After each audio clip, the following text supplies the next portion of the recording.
ஒரு வக்கீல் கோர்ட்ல இருக்கிற வரைக்கும் வக்கீலா இருக்கலாம், வீட்டுக்கு வந்ததுக்கு அப்புறமும் வக்கீலா இருக்க வேண்டிய அவசியம் கிடையாது. வீட்டுல குழந்தைகள் கிட்ட விளையாடும் பொழுதும் அதுகள்கிட்ட ஃபீஸ் கேட்டுட்டு இருக்க கூடாது. நாம எப்படி இருக்கணும்னு பெரியவங்க சொல்றாங்கன்னா, மனசோட சேரக்கூடாதான். அப்படி சேராம வாழ்க்கையை கவனிக்கணுமா. மனசை அப்படியே தனியா எடுத்து பக்கத்துல வச்சுடணும். அப்படின்னா அதை அப்படியே தூக்கி எறிஞ்சுடு அப்படின்னு அர்த்தம் இல்லை. ஏன்னா மனசுங்கிறது நமக்கு உபயோகப்படக்கூடிய ஒண்ணுதான். எப்ப அது தேவையோ அப்பப்போ எடுத்து உபயோகப்படுத்திக்கணும். தேவைப்படுறப்போ எடுத்து கண்ணாடியை மாட்டிக்கிறோம்ல, படிக்கும் பொழுது கண்ணாடி தேவைப்படுது, எடுத்து மாட்டிக்கிறோம் இல்லையா? அது மாதிரி கணக்கு போடுறதுக்கு மனசு தேவை. கடைக்கு போய் ஒரு பொருள் வாங்குறோம், காசு கொடுக்குறோம், மீதி சில்லறை சரியா இருக்கா அப்படின்னு எண்ணி பார்த்து வாங்க வேண்டியிருக்கு. அந்த சமயத்துல மனசை எடுத்து தனியா வச்சுட்டேன் அப்படின்னு சொல்லிட்டு இருக்க கூடாது. பரீட்சைக்கு படிக்க வேண்டியிருக்குது, படிச்சதையெல்லாம் அப்படியே நினைவுல வச்சுக்க வேண்டியிருக்கு. அந்த சமயத்துல மனசை தூக்கி எறிஞ்சுட்டேன் சார் அப்படின்னு சொல்லிட்டு இருக்க கூடாது. அப்படி சொன்னா பரீட்சை நம்மளை தூக்கி எறிஞ்சிடும். அதனால தேவைப்படுறப்போ மனசை உபயோகப்படுத்தணும், தேவையில்லாதப்போ அது தனியா ஓய்வு எடுத்துக்க விட்டுடணும். இப்படி நாம பழக்கப்படுத்திக்கிட்டா வாழ்க்கைங்கிறது நமக்கு புதுசா தெரியுமா. மனசுக்கும் ஒரு சக்தி கிடைக்கும். எந்திரங்களுக்கு ஓய்வு கொடுக்கற மாதிரி மனசுக்கும் ஓய்வு கொடுக்கணும், இல்லைன்னா அது களைச்சு போயிடும். குழந்தைகள் மனசை சுமந்துகிட்டு இருக்கிறது இல்ல. இது முதியவர்கள் குழந்தைகள் கிட்டே இருந்து கத்துக்க வேண்டிய ஒரு பாடம். ஆனாலும் இந்த கால குழந்தைகள் கிட்ட ரொம்ப எச்சரிக்கையா இருக்க வேண்டியிருக்கு. ஒரு தாத்தாவும் பேரனும் விளையாடிக்கிட்டு இருக்கிறாங்க. தாத்தா, எனக்கு சைக்கிள் ஓட்ட கத்து கொடு அப்படிங்கிறான் பேரன். சைக்கிள் உயரம் கூட இல்ல, அதுக்குள்ள சைக்கிள் ஓட்டணுமா அப்படின்னாரு தாத்தா. ஏன் தாத்தா, ரயில் ஓட்டுறாரு, அவர் என்ன ரயில் நீளமா இருக்கார் அப்படின்னு கேட்டானா அந்த பையன்.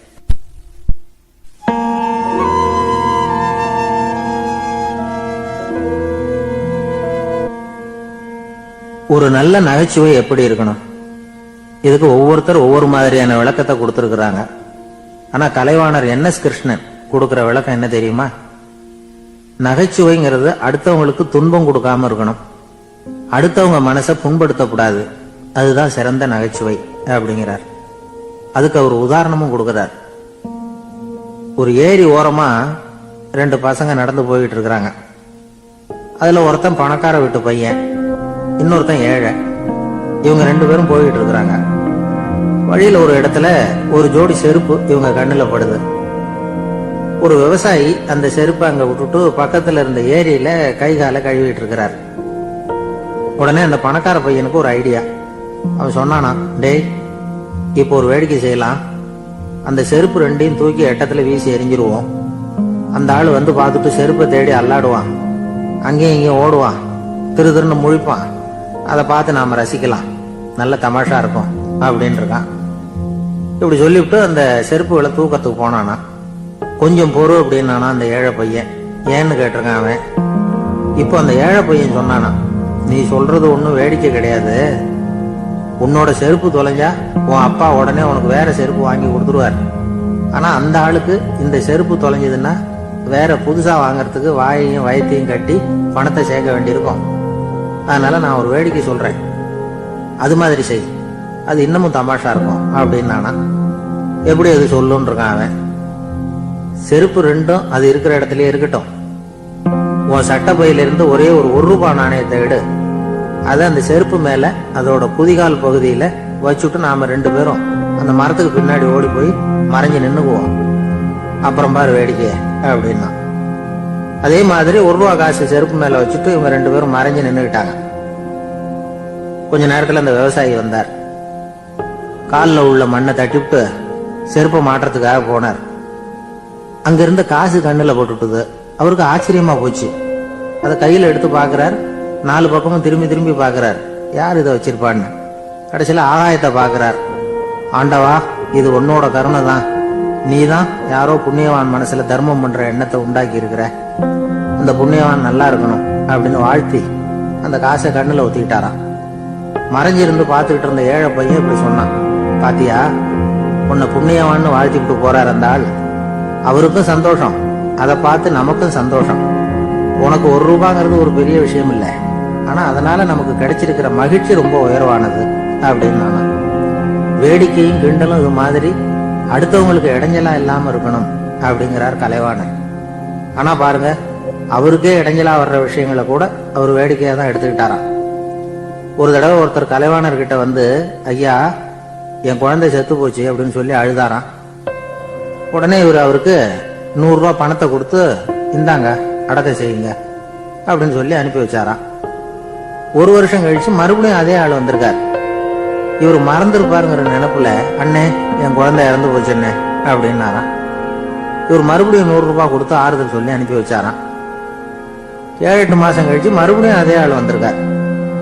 அவர் வாயை திறக்கிறதுக்கு முன்னாடியே இவர் 100 ரூபாய் அவர் கையில வச்சு, போன 2 தடவை தான் குழந்தை செத்து போச்சு, இந்த தடவையாவது அதை சாகாம காப்பாத்தி விடு அப்படின்னு சொல்லி அனுப்பி வச்சாராம். அதுக்கப்புறம் அந்த ஆள் வர்றதே இல்லையா. ஒரு ஊர்ல ஒரு ஆள் இருந்தான், தையல் கடை வச்சிருந்தான். அவன்கிட்ட ஒருத்தன் ஒரு சட்டை துணி எடுத்து கொடுத்து தைக்க சொல்லியிருந்தான். வர்ற சனிக்கிழமை வா, வந்து வாங்கிட்டு போ அப்படின்னு அவன் சொல்லியிருந்தான். அதே மாதிரி அவன் வந்தான். அவன் தச்சு வச்சிருந்த சட்டையை கொடுத்தான். இவன் வாங்கி அங்கேயே போட்டு பார்த்தான். கை நீளம் ஒண்ணுக்கு ஒண்ணு வித்தியாசமா இருந்தது. வலது கை இடது பக்கத்தை விட நீளம் குறைச்சலா இருந்தது. இவன் முணுமுணுக்க ஆரம்பிச்சுட்டான், என்ன இது இப்படி தச்சுப்பிட்டியே அப்படின்னு. இதுக்கு அவன் சொன்னான், ஐயா இதுக்காகவா சங்கடப்படுறீங்க, வலது கையை மட்டும் கொஞ்சம் உள்ள இழுத்தாப்புல வச்சுக்கிட்டீங்கன்னா சரியா போடும். மற்றபடி அந்த சட்டையில உள்ள கலை அம்சத்தை கவனிங்க, எவ்வளவு அற்புதமா தைச்சிருக்கேன் பாருங்க. ஒரு சின்ன குறைய பொருட்படுத்தாதீங்க. நான் சொன்னது மாதிரி கையை கொஞ்சம் உள்ள இழுத்து வச்சுக்கிட்டு நீங்க பாட்டுக்கு நடந்து போங்க, ஜோரா இருக்கும் அப்படின்னா. அவனும் யோசனை பண்ணி பார்த்தான். சரியான யோசனையா தான் தோணுச்சு. கொஞ்சம் முயற்சி பண்ணி வலது கையை உள்ள இழுத்து சட்டை சரியா இருக்கிறது மாதிரி பண்ணிட்டான். இப்ப மறுபடியும் ஒரு பிரச்சனை. வலது கையை உள்ள இழுத்த மாதிரி வச்சுக்கிட்டதும் முதுகு பக்கம் கொஞ்சம் துணி தளர்ந்து தொங்குறது மாதிரி ஆயிட்டுது.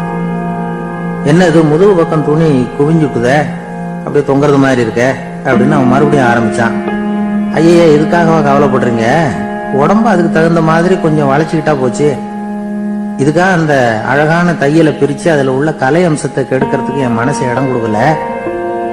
எவ்வளவுக்கு தளர்த்தியா இருக்கோ அவ்வளவுக்கு கொஞ்சம் உடம்ப வளைச்சி அப்படியே வச்சுங்க, சரியா போடும் அப்படின்னா. இதுவும் நல்ல யோசனையா போடுது அப்படின்னு நினைச்சான அவன். சரின்னு சொல்லிவிட்டு புறப்பட்டான். தெருவில் இறங்கினான். கையை கொஞ்சம் உள்ள இழுத்தான், உடம்ப கொஞ்சம் வளைச்சி வச்சுக்கிட்டான், சட்டைக்கு தகுந்த மாதிரி பண்ணிட்டான். அப்படியே மெதுவா நடந்து போனான். இப்போ எதிரில் இன்னொருத்தன் வந்தான். இவனை பார்த்தான். இவன் போட்டிருக்கிற சட்டைய பார்த்தான். ஆஹா அற்புதமா இருக்கு. நான் சும்மா சொல்லக்கூடாது, ரொம்ப நல்லா இருக்குது இது. நிச்சயமா இது இந்த ஊர் மேல தெருவில் ஒருத்தன் இருக்கிறானே அவன் தைச்சதா தான் இருக்கணும் அப்படின்னு நானான். இதை கேட்டதும் உனக்கு ஆச்சரியம் ரொம்ப. எப்படி அவ்வளவு கரெக்டா கண்டுபிடிச்சிங்க அப்படின்னு கேட்டிருக்கான். இதுக்கு அந்த வழிபோக்கன் சொன்னானா, அவன் ரொம்ப கெட்டிக்காரன். உங்களை மாதிரி உடம்பும் கையும் வளைஞ்சு போன ஒரு ஆளுக்கு அவனை தவிர வேற யாராலையும் இவ்வளவு பொருத்தமான சட்டையை தைக்க முடியாது அப்படின்னு பாருங்க. அவனுக்காக இவன் அனுசரிக்க போய் இவனோட நிலைமை எப்படி ஆயிட்டு பாருங்க. இதே மாதிரிதான் சில சடங்குகளும் சம்பிரதாயங்களும் நம்மளை கோமாளி ஆக்கி விட்டுரும். எதுவா இருந்தாலும் அதுல அறிவுபூர்வமான அணுகுமுறை அவசியம். ஒரு நர்ஸ் அவசரமா ஓடி வந்து டாக்டர் கிட்ட சொல்லிச்சான், டாக்டர் ஒரு தப்பு நடந்து போச்சு, 10ஆம் நம்பர் பெட்ல இருக்கிற பேஷண்ட்டுக்கு காலில் ஆபரேஷன் பண்றதுக்கு பதிலா கையில ஆபரேஷன் பண்ணிவிட்டீங்க. கையை ஆபரேஷன் பண்ண வேண்டிய ஆள் 7ஆம் நம்பர் பெட்ல இருக்கார் அப்படின்னு தான். இதுக்கு அவர் பதட்டப்படாம சொன்னாராம், பரவாயில்ல இவரை தூக்கி 7ஆம் நம்பர் பெட்ல போட்டுரும் அப்படின்னாராம்.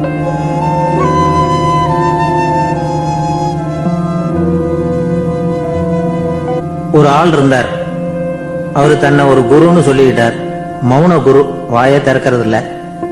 அவருக்கு 2 சீடர்கள் உண்டு. இவங்க தான் வர்றவங்க கிட்ட பேசுவாங்க, விளக்கம் கொடுப்பாங்க. ஒரு நாள் இந்த சீடர்கள் 2 பேரும் எங்கேயோ வெளியில போயிட்டாங்க. அந்த நேரம் பார்த்து ஒருத்தர் அங்க வந்தார்.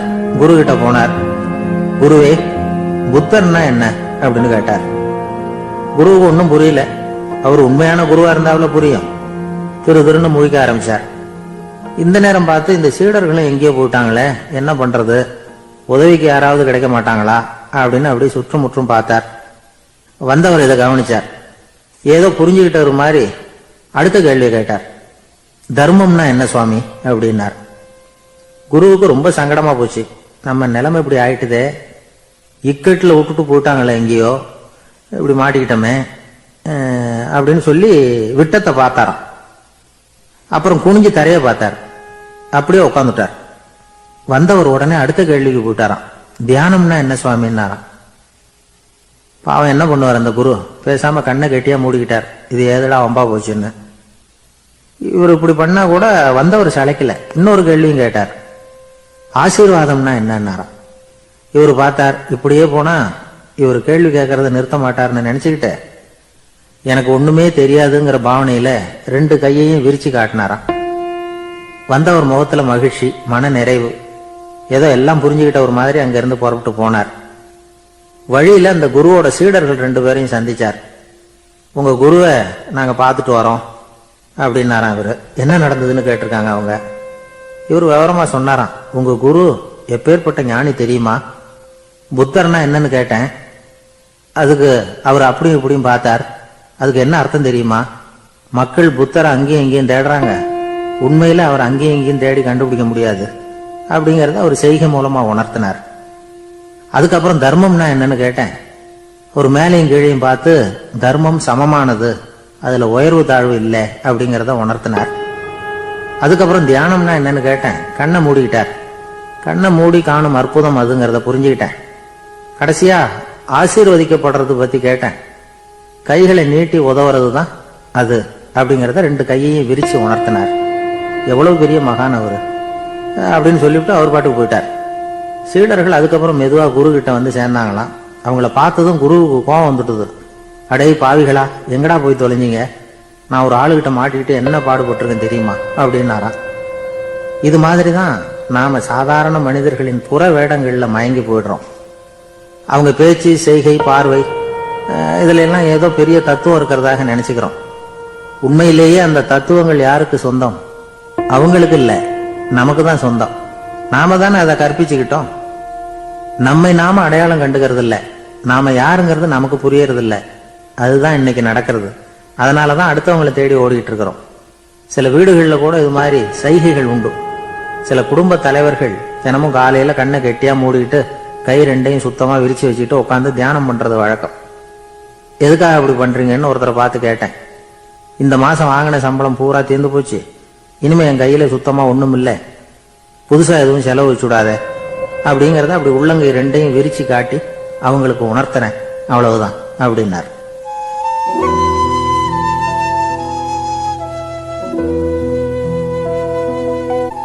ஒரு பெரிய நினைவு மண்டபம். அதுக்கு முன்னாடி ஒரு அப்பாவும் பிள்ளையும் நின்றுகிட்டு இருக்கிறாங்க. அந்த வழியா போறவங்க வர்றவங்க எல்லாம் அந்த இடத்துல நின்று அது என்ன மண்டபம் அப்படின்னு விசாரிக்க ஆரம்பிச்சாங்க. அந்த அப்பாவும் பிள்ளையும் தான் வர்றவங்களுக்கு எல்லாம் விவரம் சொல்லிட்டு இருக்கிறாங்க. அதாவது இந்த இடத்துல ஒரு பெரிய மகான் சமாதி ஆயிருக்கார், அவர் சமாதியான இடத்துல இந்த நினைவு மண்டபத்தை கட்டி இருக்கிறோம் அப்படின்னாங்க. ஊரு பூரா இந்த செய்தி பரவிச்சு. நிறைய பேர் அந்த இடத்தை தேடி வர ஆரம்பிச்சாங்க. இங்க வந்து கொஞ்ச நேரம் உட்காந்துட்டு போனா மனசுக்கு ஒரு நிம்மதி கிடைக்குது அப்படின்னாங்க. அங்க இருந்த உண்டியல்ல நிறைய காசு போட்டுட்டு போறாங்க. பணம் கிடுகிடுன்னு நிறைய சேர ஆரம்பிச்சுட்டுது. பணம் நிறைய சேர்ந்த உடனே அந்த அப்பாவுக்கும் பிள்ளைக்கும் தகராறு வந்துட்டுது. பணம் சேர்ந்தாலே சொத்து தகராறு வரத்தானே செய்யும், அது மாதிரி வந்துட்டுது. பையன் அடிக்கடி நிறைய பணம் கேட்க ஆரம்பிச்சான். அப்பா பார்த்தார், யோசனை பண்ணார், ஒரு முடிவுக்கு வந்தார். ஒரு நாள் பையனை கூப்பிட்டார். இதை பாருப்பா, நமக்குள்ள தகராறு வேணாம். அப்பாவும் பிள்ளையும் இப்படி சண்டை போட்டுக்கிட்டா பாக்குறவங்க தப்பா நினைப்பாங்க. அதனால நமக்குள்ள சமரசமா இதை தீர்த்துக்குவோம், என்ன சொல்ற அப்படின்னார் அப்பா. சரி நான் பையன். உடனே அந்த அப்பா என்ன பண்ணார் தெரியுமா? மகன் கிட்ட கொஞ்சம் பணத்தை கொடுத்தார். தன்கிட்ட இருந்த ஒரு கழுதையையும் கொடுத்தார். இதை வச்சு நீ பொழைச்சிக்கோ அப்படின்னு சொல்லி அனுப்பி வச்சுட்டார். மகன் அந்த கழுதையை இழுத்துக்கிட்டு அடுத்த ஊருக்கு போனான். வழியிலேயே அந்த கழுதை செத்து போச்சு. உடனே என்ன பண்ணலாம்னு யோசனை பண்ணான். ஒரு ஐடியா வந்தது. அந்த கழுதைய ஒரு சாலை ஓரமா புதைச்சான். கையில் இருந்த பணத்தை வச்சு அந்த இடத்துல ஒரு கல் மண்டபம் கட்டினான். அந்த வழியா 2 பேர் வந்தாங்க. இது என்ன மண்டபம்னு விசாரிச்சாங்க. இந்த இடத்துல ஒரு பெரிய மகான் சமாதி ஆயிருக்கிறார் அப்படின்னா. இந்த செய்தி ஊர் பூரா பரவ ஆரம்பிச்சுட்டுது. நிறைய பேர் வந்து போக ஆரம்பிச்சாங்க. இங்க வந்தா மனசுக்கு ஒரு பெரிய நிம்மதி கிடைக்குது அப்படின்னு வேற சொல்ல ஆரம்பிச்சாங்க. வர வர கூட்டம் அதிகமா வர ஆரம்பிச்சுட்டுது. உண்டியல்ல பணம் நிறைய சேர்ந்துட்டுது. நகையெல்லாம் கூட கழட்டி காணிக்கையா போட ஆரம்பிச்சுட்டாங்க. அப்பாவை விட மகன் பெரிய ஆளாயிட்டான். இதை கேள்விப்பட்டார் அப்பா. பையனை பார்த்துட்டு வரலாம்னு ஒரு நாள் புறப்பட்டு வந்தார். பையன் ஓஹோன்னு இருக்கிறான். பங்களா, காரு எல்லாம் வந்துட்டுது. எப்படிடா இந்த அளவுக்கு ஆனே அப்படின்னு விசாரிச்சார். அப்பா, எல்லாம் உங்க ஆசீர்வாதம் தான். நீங்க கொடுத்த மூலதனத்தை வச்சுதான் இவ்வளவும் சம்பாதிச்சேன் அப்படின்னு நான் பையன். அது எப்படிறான்னு விசாரிச்சார். அப்பா, நீங்க ஒரு கழுத குட்டியும் கொஞ்சம் பணமும் என்கிட்ட கொடுத்து அனுப்பி வச்சிங்க. அதை எடுத்துக்கிட்டு வந்தேன். வர்ற வழியில் அந்த கழுதை செத்து போச்சு. உடனே யோசனை பண்ணேன், அந்த கழுதையை இந்த இடத்துல புதைச்சேன். கையில் இருந்த பணத்தை வச்சு மண்டபம் கட்டினேன். மகான் ஒருத்தர் சமாதி ஆயிருக்கார் அப்படின்னு வதந்தியை கிளப்பி விட்டேன். ஜனங்கள்லாம் ஏமாந்து போய் காசை கொண்டாந்து போட ஆரம்பிச்சிட்டாங்க. நான் பொழைச்சிக்கிட்டு இருக்கிறேன் அப்படின்னா. இப்பதான்டா நீ என் புள்ள அப்படின்னு சொல்லி சந்தோஷப்பட்டாரான் அந்த அப்பா. ஏன் அப்படி சொல்றீங்கன்னு கேட்டிருக்கான் பையன். கழுத குட்டியை புதைச்சி மண்டபம் கட்டி இருக்கிற நீ, ஏற்கனவே நம்ம ஊர்ல நாம கட்டி இருக்கிறோமே மண்டபம், அது இந்த கழுதையோட அம்மாவை புதைச்ச இடம். மகான் சமாதி ஆயிருக்காருன்னு நானும் சும்மா கப்சாதான் விட்டுக்கிட்டு இருக்கேன் அப்படின்னாராம் அப்பா. முட்டாள் ஜனங்களை நினைச்சு அந்த 2 பேரும் சத்தம் போட்டு சிரிச்சாங்களாம். மனுஷன் ஏமாத்துறது ரொம்ப சுலபம். என் கூட படிச்ச ஒருத்தன் திடீர்னு ஒரு நாள் எல்லாருக்கும் அருள் வாக்கு சொல்ல ஆரம்பிச்சுட்டான். அவன் ஒரு ஆபீஸ்லயும் வேலை பார்க்கறான். ஆபீஸ்ல உள்ளவங்க எல்லாம் அவங்ககிட்ட வந்து அருள் வாக்கு கேட்கறது வழக்கம். ஒரு நாள் நான் அவன் முன்னாடி போய் உட்காந்து பேசிக்கிட்டு இருந்தேன். அப்போ அதே ஆபீஸ்ல வேலை பார்க்கிற ஒருத்தர் அவங்ககிட்ட வந்து, சுவாமி, என் மேஜையில வச்சிருந்த பேனா திடீர்னு காணாம போட்டுது, அது திரும்ப கிடைக்குமா எனக்கு அப்படின்னு கேட்டார். இவன் கண்ணை உருட்டி பார்த்துட்டு, அது உனக்கு கிடைக்காது, புதுசா வேற ஒண்ணு வாங்கிக்கப்போ அப்படின்னா. சரின்னு அவர் போயிட்டார். அவர் போனதுக்கு அப்புறம் நான் மெதுவா இவனை பார்த்து, அது எப்படிறாது, அது உனக்கு கிடைக்காதுன்னு அவ்வளவு உறுதியா அவர்கிட்ட சொன்னேன் அப்படின்னு கேட்டேன். இவன் மெதுவா என் காதுகிட்ட வந்து, அந்த பேனாவை கிளப்புனதே நான் தான் அப்படிங்கிறான். ஒரு ஊர்ல ஒரு ஆள் இருந்தான். அவனுக்கு வெளிநாட்டுக்கு போகணும்னு ஆசை. ஆனா அவனுக்கு எந்த மொழியும் தெரியாது. இருந்தாலும் சமாளிச்சுக்கலாம்னு முடிவு பண்ணிட்டு கிளம்பிட்டான். ஏதோ ஒரு தேசத்துக்கு போய் சேர்ந்தான். அங்க அவனுக்கு யாரையும் தெரியாது. அவங்க என்ன மொழியில பேசிக்கிறாங்க அப்படிங்கறது கூட புரியல. என்ன பண்றதுன்னு யோசனை பண்ணிட்டு ஒரு இடத்துல நின்றுகிட்டு இருக்கிறான். எதிர ஒரு பெரிய கட்டடம். நிறைய பேர் உள்ள போயிட்டு இருக்கிறாங்க. இவனும் அவங்க பின்னாடியே உள்ள போனான். ஒரு பெரிய அறை, அலங்காரம்லாம் பண்ணி வச்சிருக்கிறாங்க. நிறைய பேர் சாப்பிட்றதுக்காக உட்கார்ந்துருக்கிறாங்க. இவனுக்கு நல்ல பசி, அதனால இவனும் உட்கார்ந்தான். சாப்பாடு போட்டாங்க, சாப்பிட்டான். அன்பான உபசரிப்பு. இவன் மனசு உள்ள நினைச்சுக்கிட்டான், இது ஏதோ அரசருடைய அரண்மனை மாதிரி தெரியுது, இன்னைக்கு ஏதோ விருந்து நடக்குது, நல்ல வேளை நம்ம பசியும் தீர்ந்தது அப்படின்னு நினைச்சுக்கிட்டே நிமிர்ந்து பாக்குறான். சாப்பாடு பரிமாறினவன் எதிரில ரொம்ப பணிவோட முதுக வளைச்சி வணக்கம் தெரிவிச்சான். இவனும் எழுந்திருச்சு நின்று முதுக வளைச்சி வணக்கம் தெரிவிச்சான். ரொம்ப நன்றின்னா. அவன் ஒரு சீட்டை இவன் கையில கொடுத்தான். இவன் அதை வாங்கி பாக்குறான். என்ன எழுதியிருக்குன்னு ஒன்னும் புரியல. சரி, இந்த நாட்டுல தங்களுடைய நன்றியை சீட்ல எழுதி தான் கொடுப்பாங்க போல இருக்கு அப்படின்னு நினைச்சுக்கிட்டு மறுபடியும் நன்றின்னா. ஆனா அவன் காசை கொடுங்கன்னா. ஏன்னா அது ஒரு ஹோட்டல், இவன் சாப்பிட்டதுக்கான பில் அது. இவன் அதை புரிஞ்சிக்கவே இல்லை. நன்றின்னு அந்த சீட்ல எழுதி கொடுக்குறாங்க போல இருக்கு அப்படின்னு நினைச்சுக்கிட்டு அதை வாங்கி சட்டை பையில பத்திரமா வச்சுக்கிட்டு, பரவாயில்லைங்க, ரொம்ப மகிழ்ச்சின்னா. ஒரு வெளிநாட்டுக்காரனுக்கு இவ்வளவு தூரம் மரியாதை பண்றீங்களே, எங்க ஊருக்கு போனதும் உங்களை பத்தி நிறைய சொல்லுவேன் அப்படின்னா. இவன் என்ன சொல்றான்னு அவனுக்கு புரியல. இவனை பிடிச்சி அழைச்சிட்டு போய் முதலாளி முன்னாடி நிறுத்தினான். நாம சொன்னதுல இவனுக்கு ரொம்ப பெருமையா இருக்கணும் போல இருக்கு, அதுதான் பெரிய இடத்துக்கு அழைச்சிட்டு வந்திருக்கிறான் அப்படின்னு இவன் நினைச்சுக்கிறான். அவரும் பில்லுக்கான பணத்தை கொடுங்கிறாரு. பரவாயில்லைங்க, ரொம்ப மகிழ்ச்சி, நன்றிங்கிறான் இவன். அவரு பார்த்தார், இவனை நீதிமன்றத்துக்கு அனுப்பி வச்சுட்டார். இவன் என்ன நினைச்சுக்கிட்டான், நம்மளை இந்த ஊர் ராஜா முன்னாடியே அழைச்சிக்கிட்டு வந்து நிறுத்தி இருக்கிறாங்க போல இருக்கு, என்ன ஒரு பெருந்தன்மை அப்படின்னு நினைச்சுக்கிறான். நீதிபதி சொன்னார், சாப்பிட்டதுக்கான பணத்தை கொடுத்துரு, இல்லைன்னா அதுக்கான தண்டனை அனுபவிக்க வேண்டி இருக்கும்னார். ராஜாவே நமக்கு நன்றி சொல்றாரு போல இருக்கு அப்படின்னு நினைச்சுக்கிறான் இவன். என் மகிழ்ச்சிக்கு எல்லையே இல்லைங்க அப்படின்னா. அவரு பார்த்தார், இவனுக்கு தண்டனை கொடுக்க வேண்டியதுதான் அப்படின்னு முடிவு பண்ணார். உடனே தீர்ப்பு எழுதினார். இவனை கழுதையில பின்புறமா உட்கார வைங்க, இவன் ஒரு மோசடிக்காரன் அப்படின்னு ஒரு போர்டு எழுதி அவன் கழுத்துல மாட்டுங்க, அப்புறம் அந்த கழுதையை ஊரு பூரா விரட்டுங்க அப்படின்னார். இவனுக்கு தான் மொழி புரியலையே, ஏதோ நடக்குது அப்படிங்கிறது மட்டும் புரியுது. எல்லாரும் சேர்ந்து இவனை ஒரு கழுதை மேல உட்கார வச்சாங்க. ஓஹோ, நம்மளை பாராட்டி ஒரு ஊர்வலம் நடத்துறாங்க போல இருக்கு அப்படின்னு நினைச்சுக்கிறான் இவன். எல்லாரும் சத்தம் போட்டுக்கிட்டு கையை தட்டிக்கிட்டு கழுதை பின்னாடி ஓடி வர்றாங்க. இவனுக்கு ரொம்ப உற்சாகமா இருக்குது. எல்லாருக்கும் கை கூப்பி வணக்கம் சொல்லிக்கிட்டே போறான். கூட்டத்துல திடீர்னு ஒரு தெரிஞ்ச முகம் தெரியுது. அவனுடைய தேசத்தை சேர்ந்த ஒரு ஆள். அவனை பார்த்ததும் இவனுக்கு ரொம்ப உற்சாகம். நம்ம ஊருக்கு போனதும் இங்க நமக்கு கிடைச்ச மரியாதையெல்லாம் உண்மைதான்னு சொல்றதுக்கு ஒரு சாட்சியும் கிடைச்சுட்டுது அப்படின்னு நினைச்சுக்கிறான். அவனை பார்த்து கத்தனான், நல்லா பாத்துக்க, இந்த ஊர் மக்கள் எனக்கு எப்படிப்பட்ட வரவேற்பு கொடுக்குறாங்கிறத நல்லா கவனிச்சுக்கோ அப்படிங்கிறான். அவனுக்கு அவமானமா போட்டுது.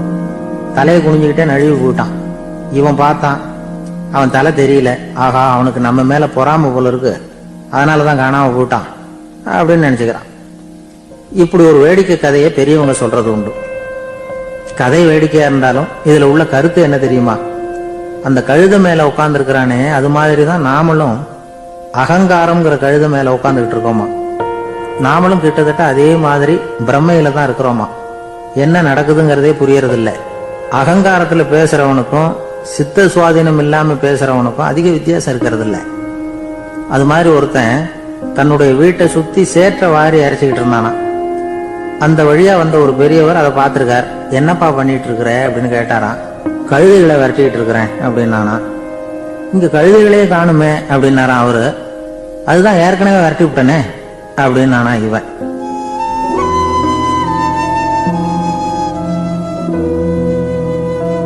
ஒரு ஊர்ல 4 நண்பர்கள் இருந்தாங்க. 4 பேரும் சோம்பேறிகள். 4 பேருக்கும் எந்த வேலையும் செய்யறதுக்கு உடம்பு வளையறதில்லை. இருந்தாலும் சோம்பேறித்தனத்துல ஒருத்தருக்கு ஒருத்தர் கொஞ்சம் வித்தியாசம் உண்டு. அதுக்கு தகுந்த மாதிரி அவங்களுக்கு பேர் அமைஞ்சு போச்சு. ஒருத்தன் கால் சோம்பேறி, இன்னொருத்தன் அரை சோம்பேறி, அடுத்தவன் முக்கால் சோம்பேறி, கடைசி ஆளு முழு சோம்பேறி. இவங்க 4 பேரும் நண்பர்கள். அப்புறம் எப்படி காரியம் நடக்கும்?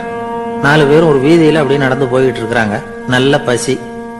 எங்கேயாவது சோறு போடுவாங்களா அப்படின்னு பார்த்துக்கிட்டே வந்தாங்க. அவங்க வந்த வழியில ஒரு ₹1 காசு கிடந்தது தரையில. அவங்க கண்ணுல அது பட்டுது. ஆனாலும் அதை குனிஞ்சு எடுக்கணுமே, அதுக்கு சோம்பேறித்தனம். முழு சோம்பேறி பார்த்தான். பக்கத்துல வந்துகிட்டு இருந்த முக்கால் சோம்பேறி கிட்ட சொன்னானா, டேய் அதை கொஞ்சம் குனிஞ்சு எடுறா அப்படின்னானா. அவன் என்ன பண்ணான் தெரியுமா? அதுக்கு அடுத்தபடியா வந்த அரை சோம்பேறி கிட்ட சொன்னானா, டேய் நீ அதை கொஞ்சம் குனிஞ்சு எடுறா அப்படின்னானா. அவன் இவனை விட மோசம். அடுத்தவங்க கிட்ட சொல்லியிருக்கிறான். அவனும் குனியறதுக்கு தயாரா இல்ல. ஆக கூடி கடைசியில யாருமே காசை எடுக்கல. என்னத்துக்கு அனாவசியமா உடம்ப வளைச்சுக்கணும் அப்படின்னு எல்லாரும் பேசாம வந்துட்டாங்க. அவங்க பாட்டுக்கு நடந்து வந்துகிட்டே இருக்கிறாங்க. எதிரில் ஒருத்தன் வாழைப்பழத்தை வண்டியில வச்சு தள்ளிட்டே வந்தான். ரூபாய்க்கு 4 பழம்னு கூவி வித்துக்கிட்டே வர்றான். இப்ப அந்த முழு சோம்பேறி சொன்னானா, டேய் வழியில கிடந்தத ₹1, அதையாவது எடுத்துக்கிட்டு வந்திருந்தா இப்ப இந்த பழத்தை வாங்கி ஆளுக்கு ஒண்ணு சாப்பிடலாமே அப்படின்னானா. ஆமா சாப்பிட்டுருக்கலாமே அப்படின்னாங்களாம் மற்றவங்களும். ஆனாலும் திரும்பி போய் அதை எடுக்கணும்னு யாருக்கும் தோணல. பேசாம சோர்ந்து போய் நடந்து வந்தாங்களாம். இருட்டி போச்சு. வழியில ஒரு கோவில். சரி இங்கேயே படுத்து தூங்குவோம் அப்படின்னா ஒருத்தன். அதுதான் சரின்னாங்க மற்றவங்களும். அப்படியே மண்டபத்துல படுத்துட்டாங்க. கோவில் அர்ச்சகர் வேலையெல்லாம் முடிச்சுட்டு வெளியில வந்திருக்காரு. இவங்களை பார்த்தாராம். ஏன் இப்படி சோர்ந்து போய் கிடக்குறீங்க அப்படின்னு விசாரிச்சிருக்காரு. 2 நாளாச்சுங்க நாங்க சாப்பிட்டு அப்படின்னாங்களாம். அவரு உடனே ஐயோ பாவம் அப்படின்னு சொல்லி பானை, விறகு, அரிசி, தண்ணி எல்லாம் கொடுத்து நீங்களே சமையல் பண்ணி சாப்பிட்டுக்கோங்க அப்படின்னு சொல்லிவிட்டு போயிட்டார். இந்த 4 பேருக்கும் சமையல் பண்ணி சாப்பிடணும்னு ஆசையா தான் இருந்தது. ஆனா அடுப்பு பத்த வைக்கணுமே, அதுக்கு தீப்பெட்டி வேணுமே. தீப்பெட்டி இல்ல. இப்ப முழு சோம்பேறி ஆரம்பிச்சான். அடுத்தவனை பார்த்து, டேய் கடைக்கு போய் ஒரு தீப்பெட்டி வாங்கிட்டு வாங்க அப்படின்னு. அவன் வழக்கம் போல அடுத்தவங்க கிட்ட சொல்லியிருக்கான். அவன் அதுக்கு அடுத்தவங்க கிட்ட சொல்லியிருக்கிறான். கடைசியா கால் சோம்பேறி கிட்ட வந்து சேர்ந்தது. அவனும் அது நம்மால முடியாது அப்படின்னு பேசாம இருந்துட்டான். இப்ப தீப்பெட்டி வேணுமே, அதுக்கு என்ன பண்றது? அவங்களுக்குள்ள பேசி ஒரு முடிவுக்கு வந்தாங்களாம். அதாவது யாரு முதல்ல வாயை திறந்து பேசுறாங்களோ அவங்கதான் தீப்பெட்டி வாங்கறதுக்கு போகணும் அப்படின்னு. அவ்வளவுதான். உடனே 4 பேரும் வாயை கெட்டியா மூடிக்கிட்டு படுத்துக்கிட்டாங்க. அவங்க சமையல் பண்ணி சாப்பிட்டாங்களா என்ன அப்படிங்கறது அர்ச்சகருக்கு தெரியல. சரி பார்த்துட்டு வரலாமேன்னு வந்தார். வந்து பாக்குறாரு, இவங்க 4 பேரும் அசையாம படுத்து கிடக்குறாங்க. அர்ச்சகர் பயந்துட்டார். ஒருவேளை பசி தாங்காம செத்து போட்டாங்களோ அப்படிங்கிற பயம், அல்லது நாம கொடுத்த உணவுப் பொருள்ல ஏதாவது விஷம் கலந்துருக்குமோ அப்படின்னு பயந்தார். அப்படின்னா நம்ம மேல பழி வந்துருமே அப்படின்னு நினைச்சு நடுங்க ஆரம்பிச்சுட்டார். அப்புறம் அவரும் ஒரு முடிவுக்கு வந்தாராம். கோவிலுக்கு பக்கத்திலேயே ஒரு பெரிய குழி இருந்தது. அதுல ஒவ்வொருத்தரையா இழுத்துக்கிட்டு போய் போட்டார். கொஞ்சம் மண்ணை தள்ளுனார், காலால மிதிச்சார். அவர் மிதிச்ச மிதி ஒருத்தன் அடி வயத்துல போட்டுட்டுது. அவன் உடனே வலி தாங்காம ஐயோ அம்மான்னு அலறினான். உடனே நடந்தது என்ன தெரியுமா? மத்த 3 பேரும் துள்ளி எழுந்திருச்சாங்களாம். அவனை பார்த்து நீ தாண்டா தீப்பெட்டி வாங்க போகணும், நீ தாண்டா வாங்க போகணும், நீ தான் சத்தம் போட்ட அப்படின்னு சொல்லி ஆரம்பிச்சுட்டாங்களாம். அர்ச்சகர் பார்த்தார், இது பேய் மாதிரி தெரியுதுன்னு நினைச்சுக்கிட்டு ஒரே ஓட்டமா ஓடி போட்டாராம்.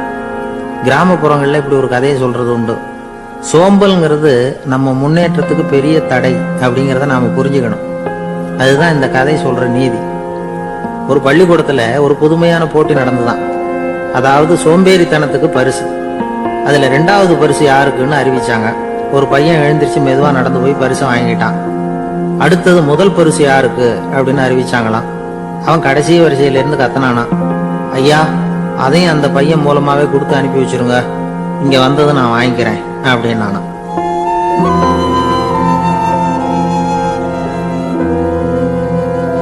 ஒரு ஊர்ல ஒரு ராஜா இருந்தார். அவரு ஒரு நாள் காலையில அரண்மனையில மேல் மாடத்துல வந்து நின்றுகிட்டு இருந்தார். அப்போ ஒரு ஆள் வீதியில ரொம்ப வேகமா ஓடிக்கிட்டு இருக்கான். அத ராஜா கவனிச்சார். அவன் மனசுல ஏதோ ஒரு தவிப்பு இருக்குங்கிறத புரிஞ்சுக்கிட்டார். உடனே அரண்மனை சேவகர்களை கூப்பிட்டார். அந்த ஆளை இங்க அழைச்சிட்டு வாங்க அப்படின்னார். இவங்க ஓடி போய் அந்த ஆளை அழைச்சிட்டு வந்தாங்க. மன்னர் முன்னாடி நிறுத்தினாங்க. மன்னர் அவனை நிமிர்ந்து பார்த்தார். எதுக்காக இவ்வளவு வேகமா ஓடிக்கிட்டு இருக்கிற அப்படின்னு கேட்டார்.